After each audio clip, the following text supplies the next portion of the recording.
They say history repeats itself, first as tragedy, then as farce.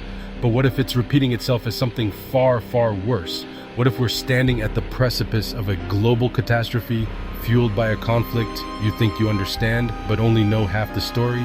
Hey everyone, and welcome back to Beyond the Red and Blue. We started this channel because we believe in cutting through the noise, shattering the silence, and talking about the tough stuff with unwavering honesty. And right now, there's nothing tougher, nothing more utterly heartbreaking, nothing more damning than what's tearing apart the Middle East. We're here to talk about the escalating conflict between Israel and Iran, yes, but we absolutely cannot talk about that without first confronting the unbearable, grotesque truth of Gaza. This isn't just a news story anymore, it feels like history. A terrible, painful, all too familiar history is replaying itself right before our very eyes. And this time, we are watching it happen in real time.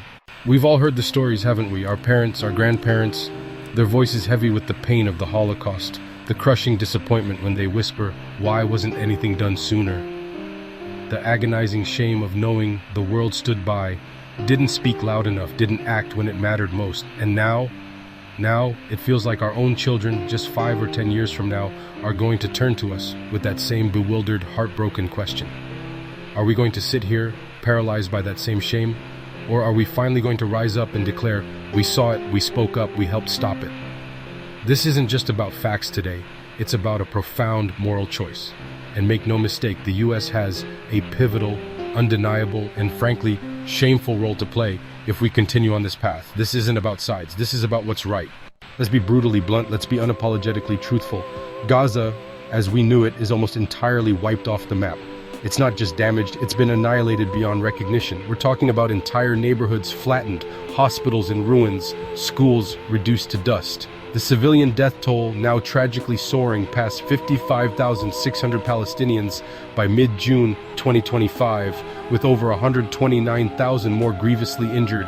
These aren't just numbers on a screen. These are stolen lives, shattered families, erased futures, and disturbingly, over 80% of those killed are estimated to be civilians, with women and children making up an overwhelming 70% of fatalities in residential buildings. Thousands upon thousands more are presumed dead under the rubble, and countless have perished from deprivation, from the agonizing lack of food, water, medicine, all direct, brutal consequences of this relentless, calculated conflict. And here's where we have to be ruthlessly honest with ourselves, however uncomfortable it makes us. I am not going to sit here and glorify the Holocaust or claim that Hitler's atrocities were anything but evil. Absolutely not. But at this point, what Israel is doing, the sheer, unimaginable scale of destruction and loss of life in Gaza, it evokes a chill. It evokes grave concerns, chillingly reminiscent of those darkest historical moments where entire civilian populations faced systematic destruction. It's as if history, with all its agony, is repeating itself in a horrifying, inescapable new chapter, and we're the ones watching it unfold. The world is screaming. We see mass protests erupting in capitals across the globe. International organizations, human rights giants like Amnesty International and Human Rights Watch, they're not just concerned. They're issuing dire, apocalyptic warnings and meticulously collecting evidence of potential war crimes and crimes against humanity. South Africa bravely brought a case against Israel at the International Court of Justice, alleging genocide, and the ICJ, the world's highest court, found those claims plausible enough to demand provisional measures to prevent genocidal acts.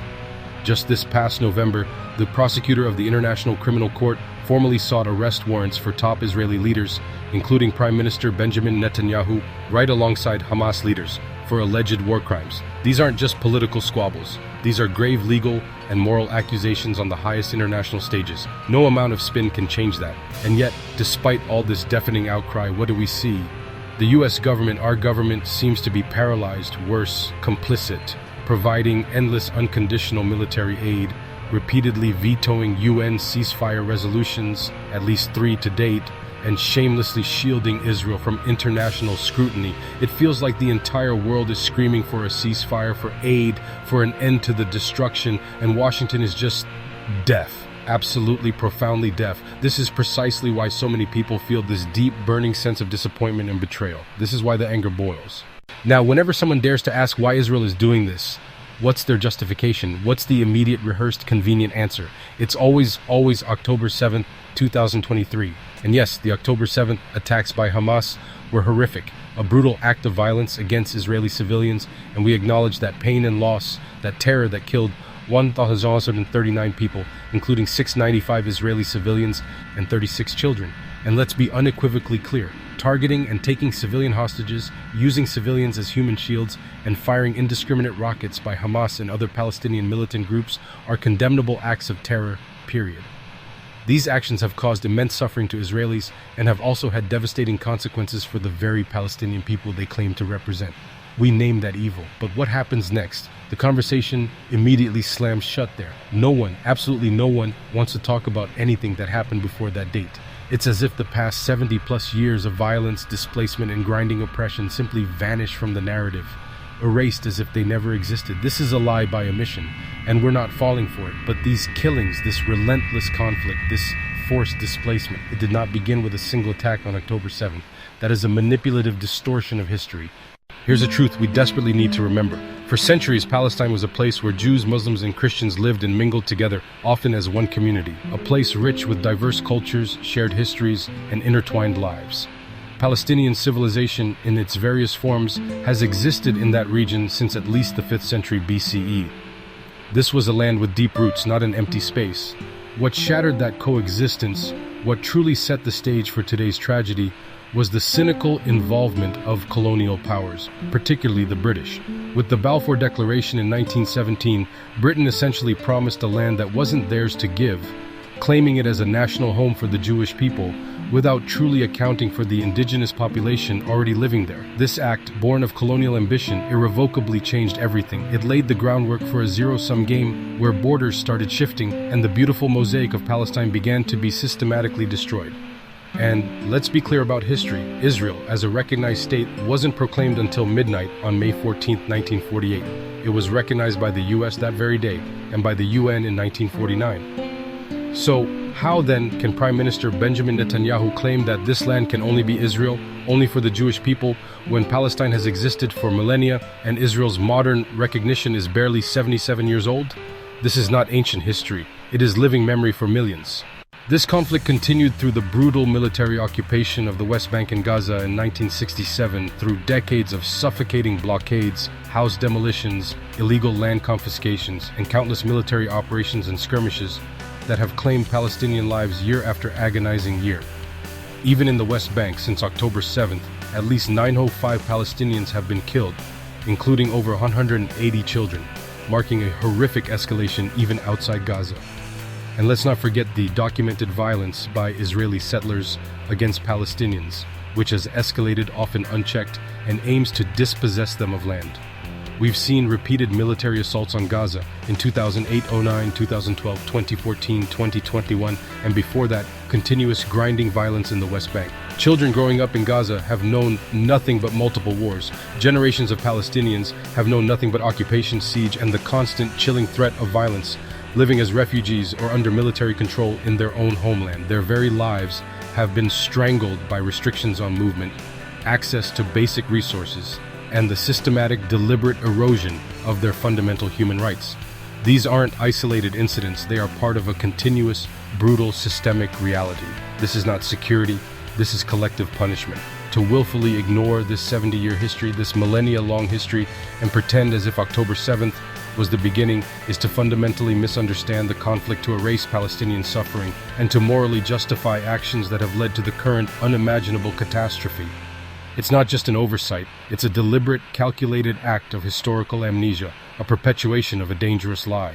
It's as if the US and Israeli leadership operate from a fundamental, deep-seated fear of Islam. But what do Islamic communities in the region, particularly Palestinians, actually want? They want something incredibly basic and universally understood: freedom. They want the freedom to practice their own religion, to live their own lives without constant Western interference. They want their land back, the land from which their families were brutally expelled in 1948.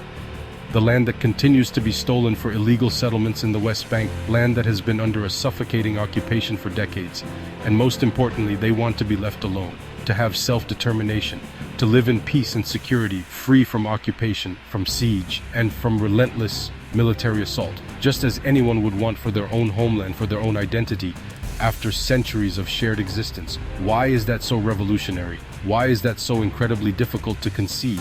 Why does the US stubbornly insist on getting involved in something that, at its core, has absolutely nothing to do with America's own security? When the US unconditionally defends Israel's actions, no matter how devastating, it's not just supporting an ally, it's actively participating in the brutal suppression of a people's fundamental rights. This endless, self-defeating cycle of intervention and unwavering support is precisely why the Middle East keeps turning its back on the US. They see this fundamental imbalance, this constant meddling, this unwavering support for one side regardless of the immense, horrifying cost to human lives and regional stability. This isn't about democracy or stability, it's about control and blind allegiance, and it's failing. This relentless pattern of Western powers drawing lines on maps, meddling in internal affairs, and blindly backing one side unconditionally is why we are where we are today. It's a self-defeating foreign policy born from a profound failure to truly understand the history, the deep grievances, and the legitimate aspirations of the people there. The sheer arrogance of it all is breathtaking.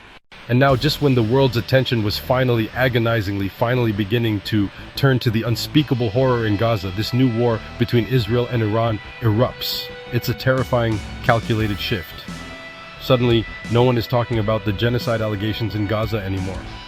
All eyes are fixated on missile exchanges, on geopolitical strategy, on the immediate, terrifying threat of a wider regional war.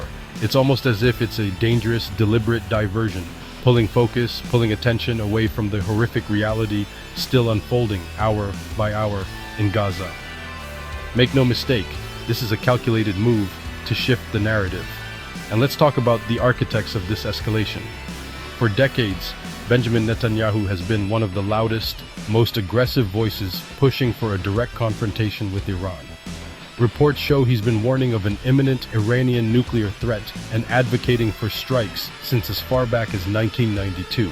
It's almost as if this has been his meticulous, long-game strategy, a strategy some would argue born from a desperate need to project strength to ensure Israel is never perceived as weak again, even if it drags the entire world into a larger conflict, knowing full well they cannot win such a war without unwavering US backing.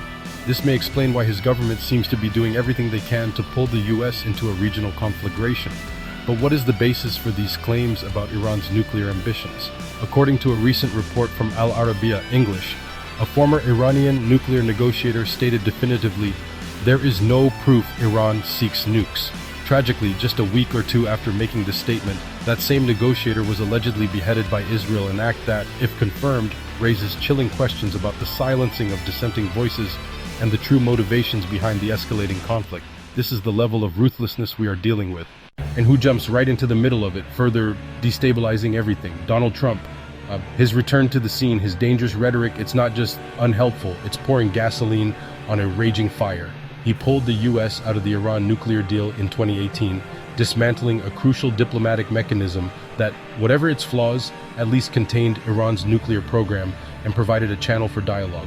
It's been widely observed that Netanyahu understood how to navigate Trump's colossal ego, showering him with compliments and praise. Critics argue that Netanyahu masterfully played to Trump's personality, strengthening their alliance and aligning US policy more closely with Israeli objectives regarding Iran. Now, Trump is back with his signature tough talk. Just days ago, he was publicly threatening Iran, even giving what reports call tacit approval for Israel's recent strikes on Iranian nuclear sites. He's audaciously claiming the US has complete and total control of the skies over Iran, and has shockingly called their supreme leader an easy target, even while saying, "We are not going to take him out, at least not for now." He then issued an utterly reckless public warning for all of Tehran's 10 million residents to evacuate immediately. A statement that triggered mass panic and traffic jams as people frantically tried to flee their homes. This isn't statesmanship, it's a display of reckless, self-serving, and profoundly ignorant grandstanding that puts us all at risk. Let's be blunt. Donald Trump's actions and rhetoric are a clear and present danger to global stability and human lives.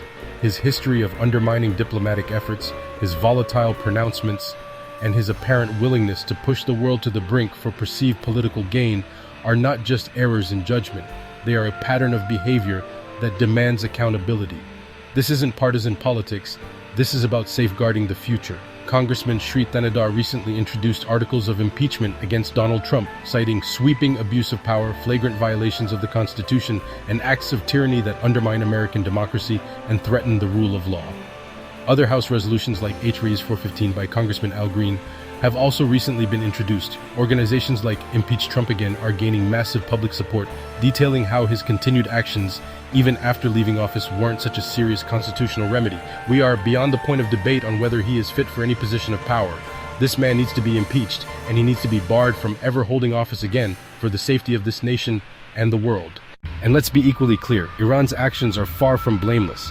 Their support for proxies like Hezbollah, their destabilizing influence in the region, their own human rights abuses internally, and their past nuclear opacity contribute to the volatility.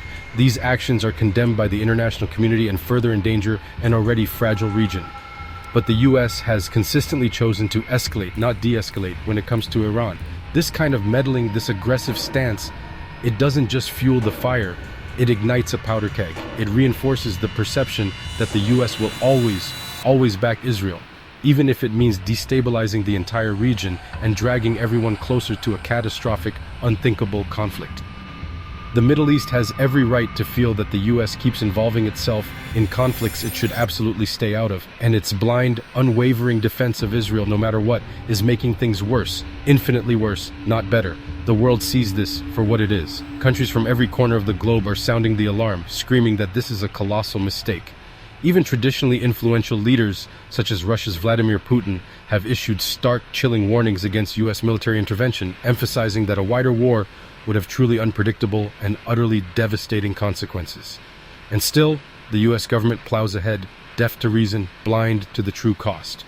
Let's put some more numbers to this agony, because it's impossible to truly grasp the scale without them. These are not statistics, these are lives shattered and lost. These are facts that condemn inaction. Nearly 175,000 structures have been damaged or destroyed as of April 2025, generating over 53 million tons of debris. The UN estimates it will take 22 years to clear all of it. Think about that, 22 years to clean up this devastation. Over 80% of commercial facilities and 88% of school buildings are damaged or destroyed. An entire society annihilated. Only 19 of Gaza's 36 hospitals remain even partially operational, struggling with severe shortages, and 94% of all hospitals are damaged or destroyed. This is a healthcare system in complete deliberate collapse. The WHO has documented over 686 attacks on healthcare facilities since October 2023, with 910 people killed in these attacks. More than 50,000 children have been killed or injured since October 2023. Think about that, 50,000 children. It's an unimaginable horror, a generational trauma. Almost 90% of Gaza's population, at least 1.9 million people, have been displaced, many repeatedly, some 10 times or more desperately searching for safety in an ever-shrinking space, with over 82% of Gaza now under displacement orders or no-go zones. They have nowhere left to run. Less than 5% of Gaza's cropland remains available for cultivation, and 82.8% of agricultural wells are damaged, leading to a catastrophic collapse of local food production. The entire population of Gaza faces a critical risk of famine, with over 1 million people, 54% of the population, now in the emergency phase of food insecurity, and nearly 470,000 people, 22% of the population, facing catastrophic levels of hunger, which means starvation. This is engineered famine, a crime against humanity unfolding before our eyes. UNRWA, the UN Agency for Palestinian Refugees, has lost at least 310 of its team members, healthcare workers, and aid providers since October 7th, making it one of the deadliest conflicts for aid workers in recent history. Their efforts to deliver aid are consistently hampered. In just one period in May, 69 out of 109 planned aid movements were denied by Israeli authorities. The very aid meant to save lives is being blocked. This is where we circle back to that chilling, unavoidable question our children will ask us. When we asked our parents why nothing was done sooner about the Holocaust, you could see the profound disappointment in their eyes, the regret that they didn't speak loud enough, that the world messed up. It's a heavy, crushing burden of shame. Do we want to carry that same unbearable burden? Do we want our children to ask us why we didn't speak up, why we didn't demand an immediate end to the destruction in Gaza, why we allowed the US to continue fueling a conflict that has caused so much death and suffering? Or do we want to be able to look them in the eye, with heads held high, and say, we didn't sit with shame, we understood the truth, and we fought with everything we had to make a difference? The choice is ours, and the world is watching our generation. The truth, stark and undeniable, is this: the current Israeli government, under Benjamin Netanyahu, must stop its actions in Gaza. This leadership specifically must be held accountable for its role in this devastation, and the world must demand a change. And the only way that will truly happen, the only way a lasting peace has even a ghost of a chance, is if the US finally opens its eyes, if it stops its unconditional, blind support, if it demands true accountability, especially now that the International Criminal Court is seeking arrest warrants for Benjamin Netanyahu for alleged war crimes. Think about that. Even many of his own citizens and Jewish people from around the globe are condemning the actions of the Israeli government under Benjamin Netanyahu. This is not a unanimous approval. This is a global outcry, even from within. The US must finally recognize the profound historical injustices that continue to fuel this raging fire. It means listening to the rest of the world, to the human rights groups, to the international courts, and most importantly, to the desperate, powerful voices of those who are suffering, who simply want freedom, their land back, and to be finally, truly left alone. This isn't just about geopolitics anymore. It's about humanity itself. It's about whether we've truly learned anything from history, or if we are tragically doomed to repeat its darkest, most agonizing chapters. We have a choice, right now, in this very moment, to be silent, to be complicit, or to use our voices, our platforms, our very being to demand fundamental change. There is no neutral ground when lives are at stake. So what can we do? The path to a just and lasting peace is complex, but the steps are clear, concrete, and demand our immediate attention. Demand a permanent ceasefire and unfettered aid. This is the absolute first step. We must amplify the global call for an immediate, sustained ceasefire and ensure humanitarian aid flows without obstruction into Gaza. Every single day without it is a further stain on our collective conscience.